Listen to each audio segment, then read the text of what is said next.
갈라디아서 4장 4절부터 6절까지 말씀입니다. 갈라디아서 4장 4절부터 6절까지 말씀, 우리 말씀을 한 목소리로 같이 읽습니다. 4절부터 6절까지 말씀 읽겠습니다. 시작. 때가 차매 하나님이 그 아들을 보내사 여자에게서 나게 하시고 율법 아래에 나게 하신 것은 율법 아래에 있는 자들을 속량하시고 우리로 아들의 명분을 얻게 하려 하심이라. 너희가 아들임으로 하나님이 그 아들의 영을 우리 마음 가운데 보내사 아바 아버지라 부르게 하셨느니라. 아멘.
아멘. 감사합니다. 할렐루야. 우리 옆 사람과 같이 인사하겠습니다. 잘 오셨습니다. 네, 축복합니다. 예, 잘 오셨습니다. 축복합니다. 성가대에 새로운 사람이 있으면 소개하고 못을 꽉 박는 일이 참 좋죠. 우리 자매님 한 분이 성가대에 새로 쓰게 되었습니다. 우리 안재은 자매님 임명하겠습니다. 우리 박수로 환영하겠습니다. 예, 고맙습니다. 이렇게 해야지 다음번에 이제 안 빠지고 계속 잘 씁니다. 고맙습니다.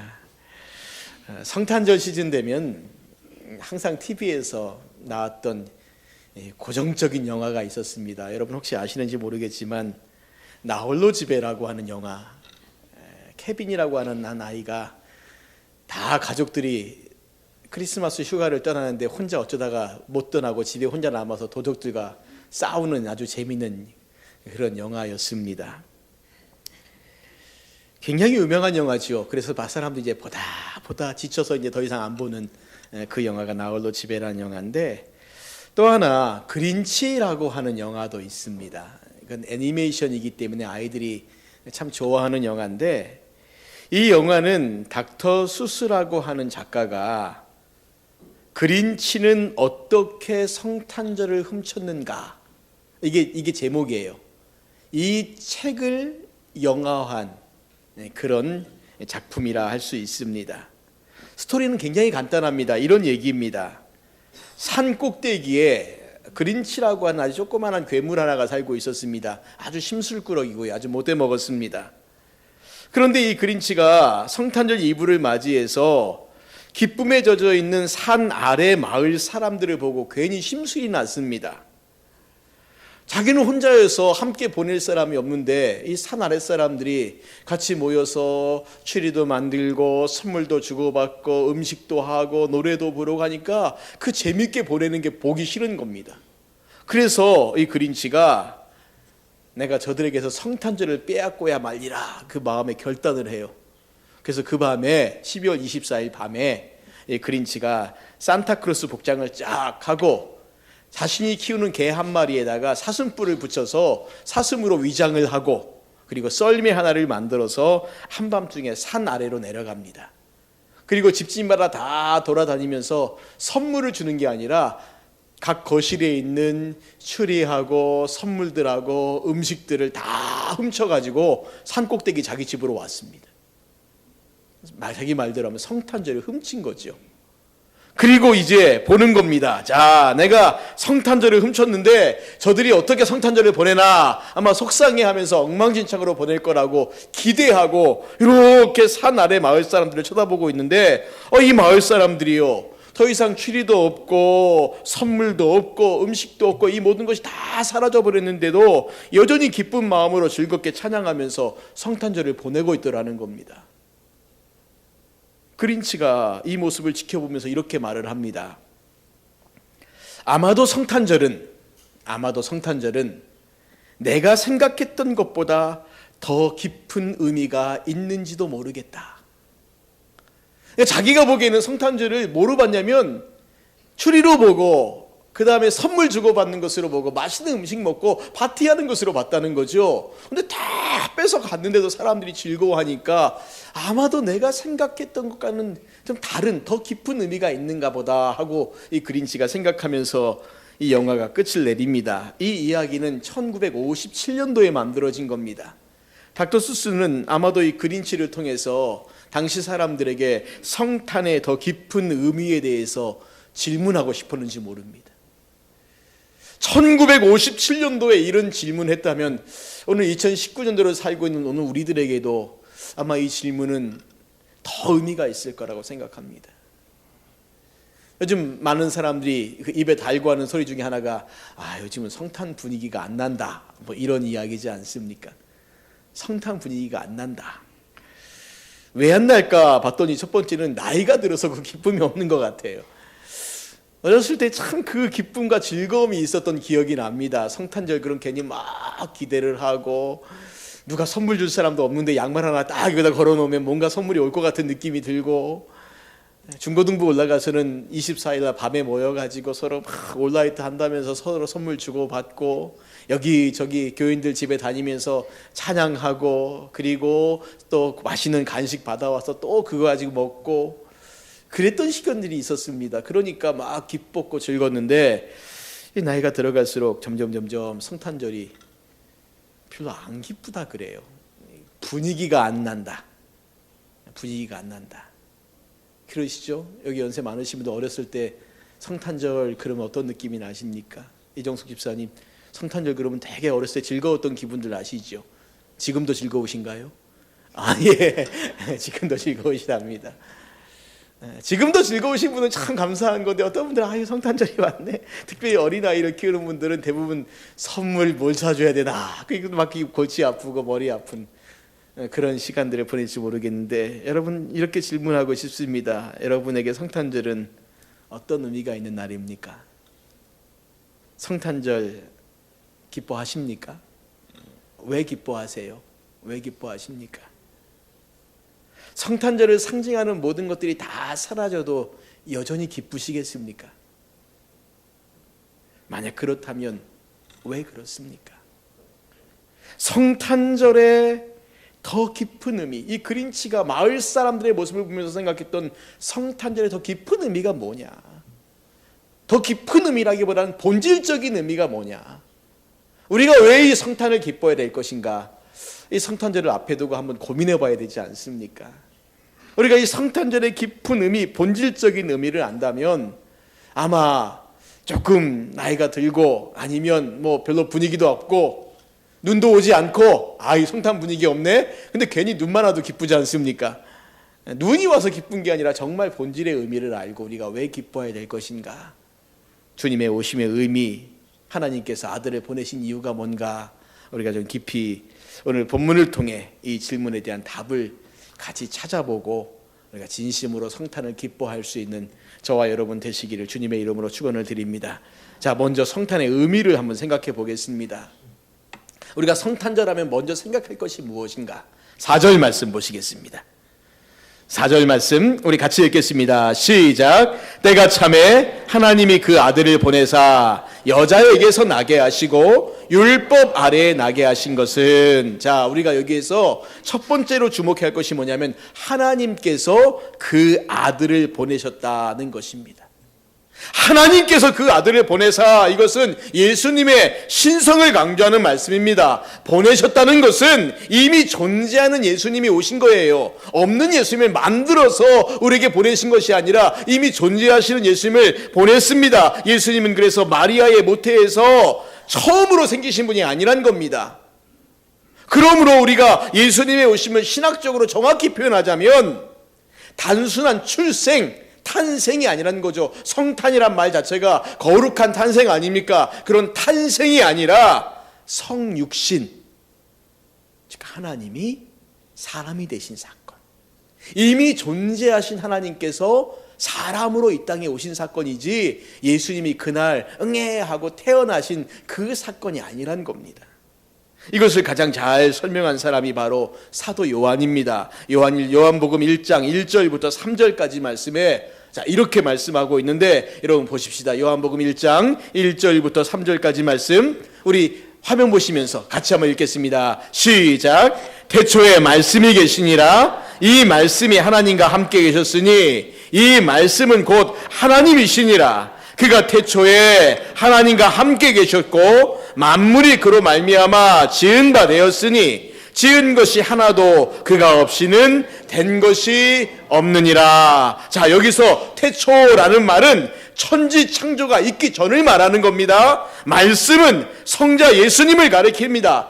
천지 만물이 창조되기 전에 예수님께서 하나님과 이미 함께 계셨다. 바로 그 말씀입니다.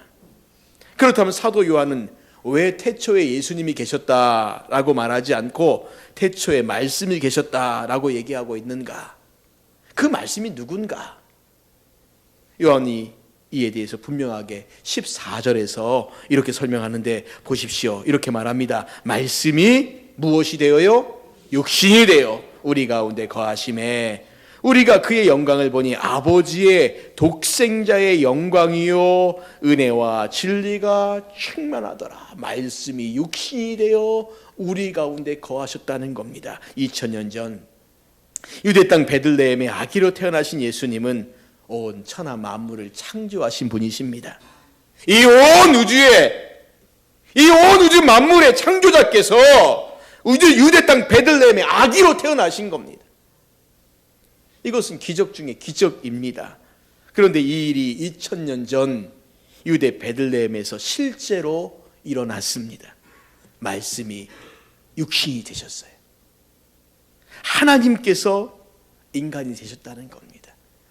그러므로 우리가 성탄절을 생각할 때 첫 번째 늘 기억할 건 뭐냐면 하나님이 인간이 되신 사건. 아기 예수가 태어난 사건이 아니라 하나님께서 인간이 되신 사건이란 겁니다. 두 번째 우리가 주목해야 할 말씀은 여자에게서 나게 하셨다라는 겁니다. 우리 4절 말씀 다시 보십시오. 이렇게 말합니다. 때가 참에 하나님이 그 아들을 보내사 여자에게서 나게 하시고 율법 아래에 나게 하신 것은 이렇게 말하죠. 여러분 여기서 여자에게서 나게 하셨다 이 말은 무슨 말일까요? 예수님의 인성을 강조하는 말입니다. 하나님이 그 아들을 보내셨다와 여자에게서 나게 하셨다는 완전히 다른 표현이죠. 예수님께서 실제로 이 세상에 완전한 인간으로 태어나신 겁니다. 하나님께서 인간으로 태어나신 것, 이것이 정확하게 어떤 의미냐라는 것을 설명하기에는 너무 긴 시간이 필요합니다. 하지만 한 가지 우리가 분명하게 알 수 있는 것은 하나님께서 인간이 되시면서 얼마나 큰 희생을 감수하셨는가, 이건 우리가 생각해 볼 수 있지 않겠습니까?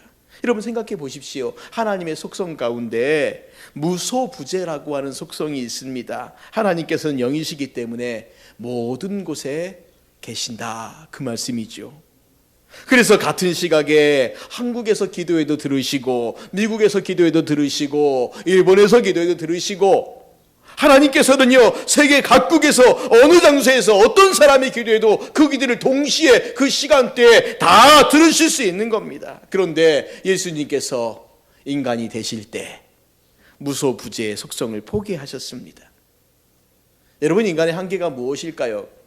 동시에 같은 장소에 있을 수가 없는 거지요. 그냥 한 장소에만 머물 수밖에 없다는 겁니다. 이것이 가장 큰 한계인데, 그런데 온 우주 만물을 만드시고 무소부재하신 하나님께서 인간이 되심으로 공간과 시간의 제약을 받게 되신 겁니다.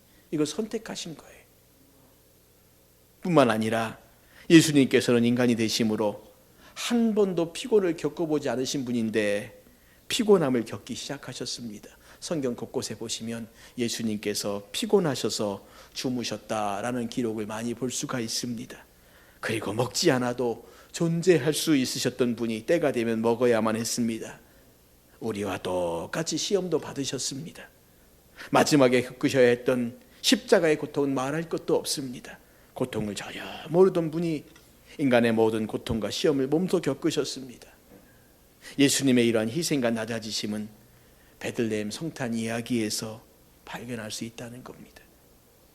예수님께서는 가장 낮은 곳에 태어나셨고 가장 낮은 사람들의 축하를 받으셨어요.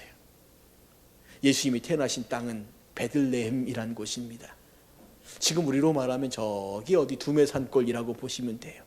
아주 조그만 소읍, 아주 작은 동네입니다. 당시 초강대국이었던 로마도 아니었고 그나마 이스라엘의 중심이었던 예루살렘도 아니었습니다. 예수님께서 태어나자마자 누이신 장소는 지저분하고 동물들의 오물 냄새가 진동하는 구유였습니다. 요즘 성탄 잔식을 하는 그림이나 사진에 나오는 낭만적인 곳이 아니란 겁니다. 그리고 처음으로 경배를 받으신 대상은 종교 지도자도 아니었고 정치 지도자도 아니었고 부자도 아니었습니다. 밤에도 쉬지 못하고 들녘에 나가 밤새도록 남의 양떼를 지켜야만 겨우 생계를 유지할 수 있었던 가난하고 당시 가장 천한 직업이었고 멸시받는 사람들인 목자였습니다. 왜 목자들이 멸시를 받냐면 이 목자들이요 남의 양을 맡아 키우면서 속여요. 참 거짓말을 한답니다. 그러니까 사람들이 야, 이 목자들은 거짓말쟁이, 믿지 못할 자들, 이렇게 인식이 지켜있는, 그러니까 별로 좋은 직업은 아닌 거지요. 내가 어떤 직업을 가지고 살아가는데 저 직업을 갖고 있는 사람은 다 거짓말장이야. 그럼 누가 그 직업을 갖고 싶겠습니까? 근데 당시 목자가 그랬다는 거예요. 여러분 보십시오. 예수님이 가장 낮은 곳에서 태어나셨고 머무신 곳도 별로 좋은 곳도 아니고 가장 허름한 곳이셨고, 그리고 가장 낮은 계층의 사람들이 와서 예수님께 축하 인사를 드렸습니다. 저 가끔 이런 생각을 해봅니다. 지금 전 세계적으로 예수님의 탄생을 축하하는 성탄 예배를 이제 드리지 않겠습니까? 오늘도 드릴 것이고 25일도 드릴 것이고 다 드릴 텐데, 만약에 예수님께서 하나의 성탄 예배에만 참여하실 수 있다면 어느 교회를 가실까? 어떤 예배당을 가실까요? 화려한 크리스탈로 아름답게 장식된 그런 세련된 예배당에 가실까요? 아니면 성도수도 얼마 안 되고 자체 건물도 없는 정말 조그마한 예배당에 가실까요? 어느 곳에 가실까요? 누가는 예수님께서 크고 화려한 곳에서 태어나지 않으셨다라고 그렇게 말합니다. 크고 화려한 곳이 아니에요. 낮은 곳에, 천한 곳에.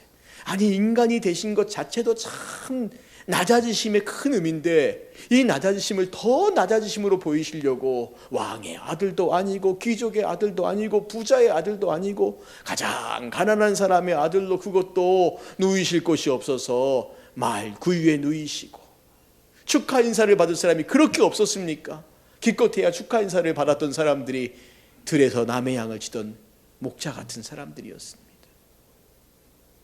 예수님이 낮아지심이었어요. 오심 자체가 낮아지심이었음에도 그 낮아지심의 모든 모양들이 이렇게 실제적으로 우리 가운데 보여주셨다는 겁니다. 그렇다고 여러분 오해하지 마십시오. 무조건 예수님께서 가난한 사람들에게 오셨다, 그 말씀이 아닙니다. 누가가 전한 성탄 메시지를 잘 읽어보면 이 목자들의 행동에서 특이한 점을 발견할 수 있습니다. 그들은 밤에 남의 양떼를 지켜야 할 정도로 가난한 사람들이었지만 천사들이 전해준 성탄 메시지를 듣고 그것을 믿고 순종합니다. 누가복음 2장에 보시면 천사들의 말을 들은 목자들이 놀라운 반응을 보이는데 그것은 순종이었습니다. 여기에 어떤 단어가 쓰이냐면, 그들이 목자 천사들의 말을 듣고 일어나서 빨리 가서라고 그렇게 말해요. 빨리 갔다는 겁니다. 즉각적으로 순종했다는 거지요. 여러분, 하나님께서 무엇을 기히 보셨을까요? 목자들이 가난하다, 낮다, 천하다, 그것을 귀하게 보신 것이 아니라 그들의 즉각적인 순종의 그 마음을 더 귀하게 보셨다는 겁니다. 목자들에게도 밤에 밖에서 양떼를 지키다가 베들레헴으로 빨리 달려가지 못한 이유가 분명히 있었습니다. 이 밤에 우리가 베들레헴으로 가면 누가 들에 있는 양떼를 돌볼 것인가? 그것도 한밤중에 누가 양들을 훔쳐가기라도 한다면 양들의 값은 어떻게 물어줄 것인가? 돈 하나도 없는데 뭐 이런저런 핑계 다 댈 수 있지 않겠습니까? 어떤 심리학자가 그런 말을 합니다. 사람들이 어떤 말을 들었을 때 그것에 대해서 순종해야 될 이유보다는 순종하지 못할 이유가 더 많다고요. 그래서 사람들 머릿속으로 순종하지 못할 이유를 찾는 데입니다. 왜 못하고, 그래서 못하고, 저래서 못하고. 그런데 그 이유가 얼마나 탁월한지 몰라요. 왜 안 되는지 정말 철학적으로, 논리적으로, 학문적으로, 사회현상적으로 뭐 온갖 학문을 다 들어서 왜 안 되는가를 설명합니다. 어느 이 목자들도 왜 못 가는가? 천사들이 가야지. 그럴 때 목자들이요, 못 가요 라고 말하면 못 갈 이유가 있어요. 그 양떼 누가 보냐는 거죠. 남의 양인데 괜히 양 한 마리라도 사라지면 자기가 물어줘야 되지 않겠습니까? 그런데 이 목자들은 천사들이 전하여 준 말을 믿고 즉시 순종하여 달려갑니다. 즉시 순종하여 달려갑니다. 여러분, 우리에게도 이런 마음의 자세가 필요합니다. 하나님 말씀 앞에 즉각적으로 순종하는, 이게 손해가 될까, 이익이 될까, 할 수 있나, 할 수 없나, 그게 중요한 게 아니죠. 제가 누누이 말씀드리지만 목사의 말에 무조건 순종하라, 그 말이 아닙니다.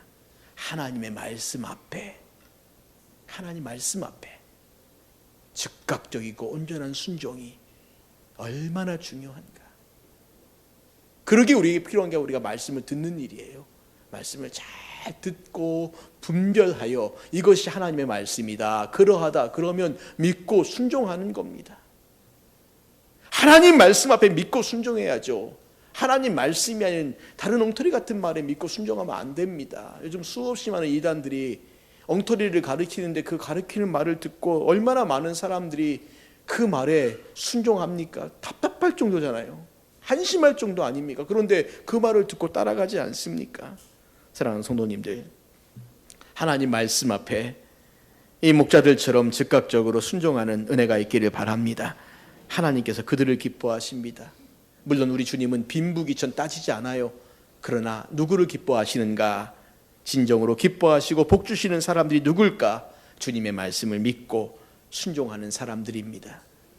우리가 성탄을 생각할 때 먼저 이것을 생각하셔야 돼요. 아, 하나님의 아들이 여자에게서 나셨다. 이 땅 가운데 오셨다. 그럼 두 번째 우리가 이렇게 질문해 봐야죠. 왜요?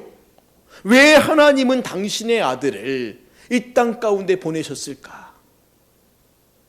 그것을 우리가 알아야 되지 않습니까? 제가 그래서 오늘 본문 설교 제목을 아들을 보내신 이유라고 그렇게 적어본 것이 뭐냐면, 우리가 이것을 알아야지 주변의 환경과 상황이 어찌하든지 간에 기뻐하고 감사할 수 있는 삶을 우리가 살아갈 수 있는데, 자, 성탄의 의미가 무엇인가, 목적이 무엇인가, 4절과 5절 말씀 우리 같이 읽겠습니다. 4절 5절 말씀 읽습니다. 시작. 때가 참에 하나님이 그 아들을 보내사 여자에게서 나게 하시고 율법 아래에 나게 하신 것은 율법 아래에 있는 자들을 속량하시고 우리로 아들의 명분을 얻게 하려 하심이라. 자, 여기서 율법 아래에 나셨다, 이 의미는 율법 아래에 있는 인간으로 태어나셨다는 그 말씀이에요. 사도 바울은 예수님께서 인간으로 태어나신 이유를 두 가지로 말해요. 첫 번째는 속량이라고 말합니다.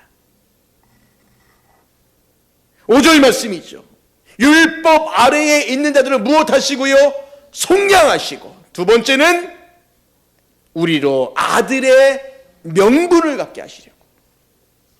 하나님께서 예수님을 이 땅에 보내신 이유는 두 가지예요. 첫 번째는 속량이에요. 두 번째는 우리로 아들의 명분을 갖게 하시려는 겁니다. 자, 그러면 속량이라는 의미가 무엇인가? 속량이란 말은 쉬워요. 값을 지불하는 겁니다. 존 스토트 목사님이 이렇게 설명하는데, 속량이란 값을 지불함으로 해방됨을 의미한다. 여기서 해방은 우리 죄에 임하는 하나님의 의로운 심판으로부터 구조되는 것이며, 지불한 대가는 그리스도가 십자가에서 우리 죄를 위해 흘리신 피이다. 예수님의 오심을 속량이라고 말한다면 예수님의 오심의 종착점은 십자가였습니다. 예수님은 당신의 아들을 십자가에서 죽게 하시려고 보내신 겁니다. 그러니까 이 속량의 의미가 들어가는 거예요. 아기 예수로 이 땅에 오신 그 예수님이 오신 이유가 뭐냐면, 십자가에서 우리의 죄를 값을 주고 우리를 사시기 위해서 속량하러 오셨다는 거죠. 자, 그런데 이 속량만으로 완전한 구원이 이루어질 수 있는가? 그렇지 않아요. 제가 예를 하나 들어보겠습니다. 어릴 때부터 흑인 우범지대에서 성장했던 한 소년이 있었습니다. 물론 흑인 소년입니다. 그가 보고 배운 것은 도둑질, 술, 마약, 폭력, 이게 전부였습니다. 그러니 이 소년도 살아가면서 뭘 할까요? 점투독들도 시작합니다. 그러다가 점점 커가면서 폭력도 행사하고 나중에는 큰 사기를 치게 돼요. 결국 경찰에 붙잡혔고, 이 흑인 소년에게 내려진 형벌은 100만 불이라고 하는 엄청난 벌금형이었습니다. 이 금액을 내지 못하면 그 소년은 젊은 시절을 모두 감옥에서 보내야만 합니다. 소년의 능력으로는 도저히 낼 수 있는 금액이 아니었기 때문에 감옥에 갈 수밖에 없습니다.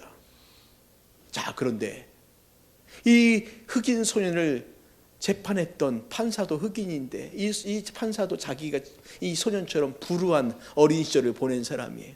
이 소년을 딱 보는데 자기가 생각이 납니다. 자기 어린 시절이요.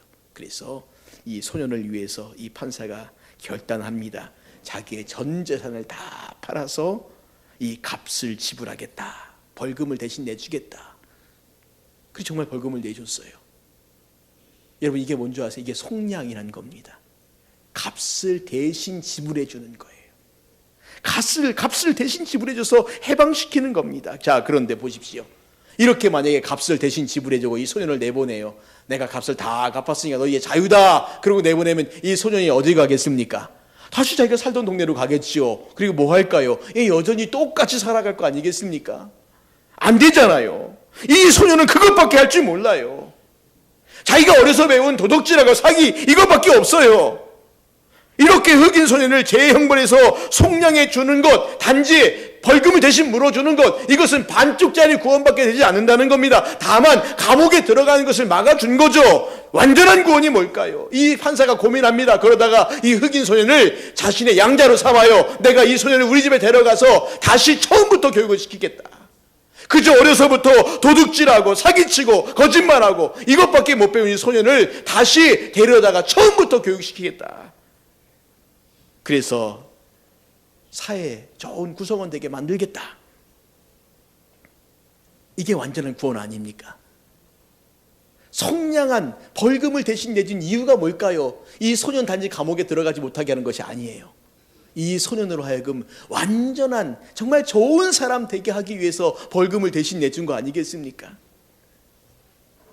여러분, 예수님이 이 땅에 오심이 바로 거기 있습니다. 하나님께서 우리에게 그 일을 해주신 거예요. 예수님이 이 땅에 보내심으로 우리의 모든 죄에 대한 값을 예수님이 치르셨어요. 아, 내가 구원받았구나. 그게 끝이 아니란 거예요. 그게 끝이 아니라 그 다음에 한 걸음 더 나가서 우리로 하여금 하나님께서 이제 너는 내 아들이라.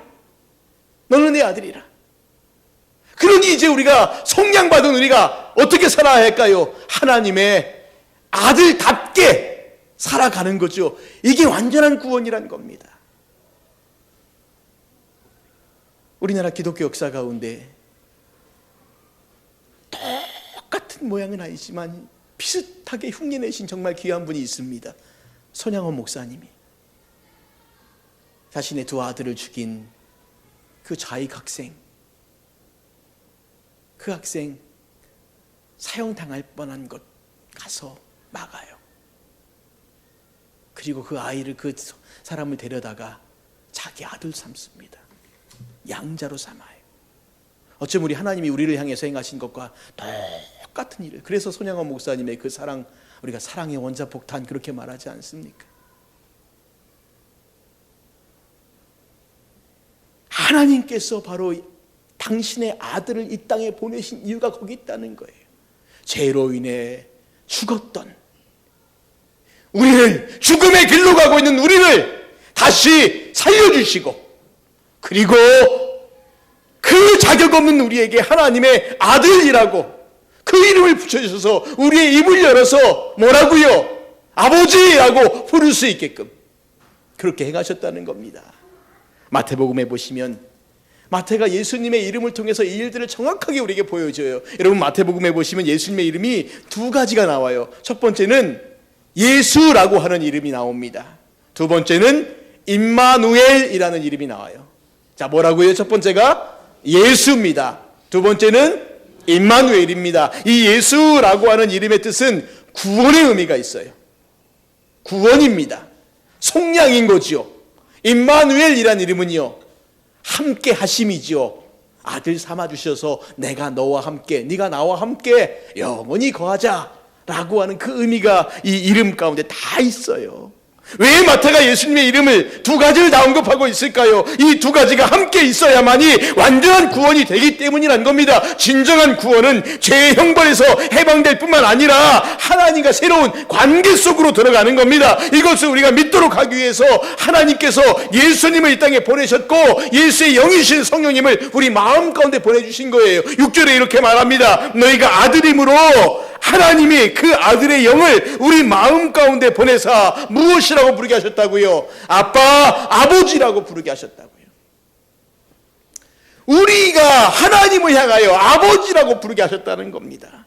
이 아빠, 아버지라는 말은 구약에는 전혀 나오지 않습니다. 신약에만 딱 3번 나오는데, 한 번은 예수님께서 겟세마네에서 기도하실 때 나오고, 나머지는 바울이 쓰고 있어요. 로마서에 한번, 그리고 오늘 우리가 읽었던 이 갈라디아서 말씀에 한번 나옵니다. 두 권 모두에 공통점이 있습니다. 바로 성령께서 우리로 하여금 하나님을 아빠, 아버지라고 부르게 하셨다는 겁니다. 사랑하는 성도님들, 예수님이 이 땅에 오심의 목적은 첫 번째, 죄로 인해 죽었던 우리를 살리시는 것입니다. 그게 속량이에요. 값주고 사심. 우리가 이것을 기억하십시오. 예수님이 이 땅에 오시지 않았으면 우리 모두 다 그 죄의 형벌로 인해서 영원한 죽음, 예수님이 이 땅에 오심이 기쁜 이유가 뭐냐면 내가 그 받았던 영원한 형벌을 이제 더 이상 갚지 않아도 된다는 거예요. 그것만큼 기쁜 게 어디 있어요? 내가 내일 당장 감옥에 가야 되는데 그것을 누군가가 해결해 주었다는 겁니다. 이것만큼 기쁜 게 어디 있어요?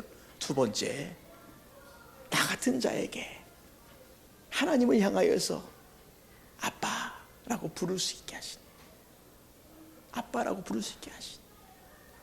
아니, 살려주신 것만도 감사한데 하나님은 이제 아빠라고 부르랍니다. 그리고 우리에게 자녀의 삶을 살아가라고 말씀하시는 거예요. 이게 성탄의 의미입니다. 화려한 장식도 아니고 선물도 아니고 맛있는 음식도 아닙니다. 우리가 왜 성탄절을 기뻐할까? 그린치가 고민했던 성탄에 있는 더 깊은 의미가 무엇일까? 하나님이 우리를 사랑하셨고 그 사랑하심으로 아들을 이 땅에 보내셨고 그 아들을 인하여서 우리의 모든 죄가 다 사함받았고 그리고 우리가 하나님의 자녀가 되었다는 그것이 바로 이 성탄의 이유입니다. 목적입니다. 사랑하는 성도님들, 이번 한 주간을 살면서 우리가 다시 한번 이 하나님의 오심, 예수 그리스도의 오심을 좀 깊이 묵상하셨으면 좋겠어요. 눈이 와나도 괜찮습니다. 선물 없어도 괜찮습니다. 화려한 음식 없어도 괜찮습니다. 한번 깊이 묵상해 보십시오. 하나님의 오심의 의미가 무엇인가? 사랑의 의미가 무엇인가? 우리 작은 형이 사역하는 곳은 저쪽 남미에 있는 아르헨티나입니다. 성탄절이 똑같겠죠? 근데 거기는 한여름입니다. 제가 지난번에 가가지고 한번 물어봤죠. 성탄절 어떻게 보내? 덥게 보내? 그러더라고요. 성탄절을 덥게 보낸답니다. 우리가 생각하면 야, 성탄절에 눈도 좀 오고 뭔가 좀 그런 분위기가 되는데 성탄절을 덥게 보낸대요. 기쁘냐? 기쁘죠. 날씨가 문제가 아닙니다. 경제 어렵죠? 그것도 문제가 아닙니다. 분위기? 그것도 중요하지 않습니다. 무엇이 가장 중요할까요? 예수님께서 이 땅에 왜 오셨고 예수님의 오심으로 오늘 우리가 무엇을 누리며 살고 있는가? 다시 본질의 문제로 깊이 들어가서 우리가 하나님을 아빠 이렇게 부를 수 있는 특권과 은혜가 우리에게 있음을 우리가 믿고 감사하면서 이번 한 주간 주님 안에서 그렇게 믿음을 고백하며 살아갈 수 있는 저와 여러분 되시기를 주님의 이름으로 축원을 드립니다.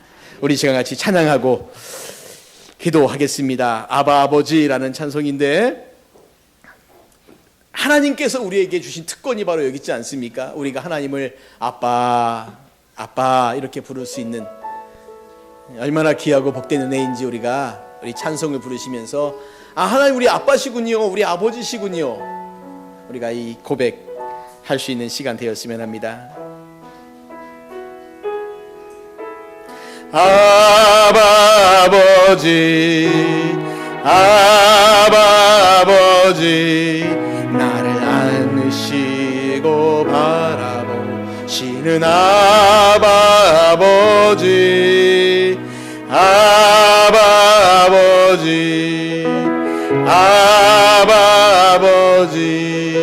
나를 도우시고 힘주시는 다시 하겠습니다. 아바 아버지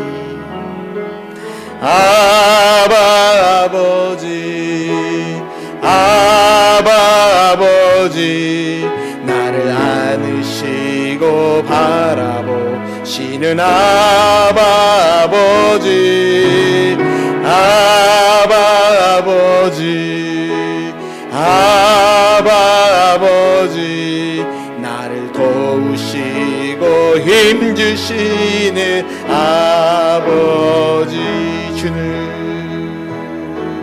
주는 내 마음을 고치시고 볼 수 없는 상처 만지시네. 나를 아시고 나를 이해하시네.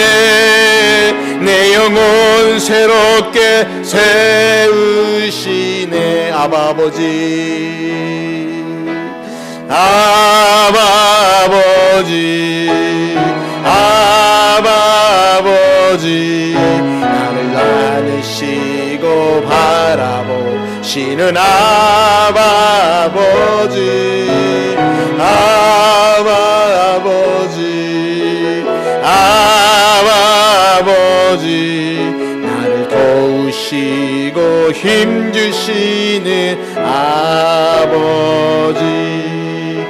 제가 주보에다가 칼럼만에다가 성탄은 십자가의 출발입니다, 성탄절과 예수님의 십자가의 그림이 합성되어 있는 이 이미지를 여러분들에게 보여드렸습니다.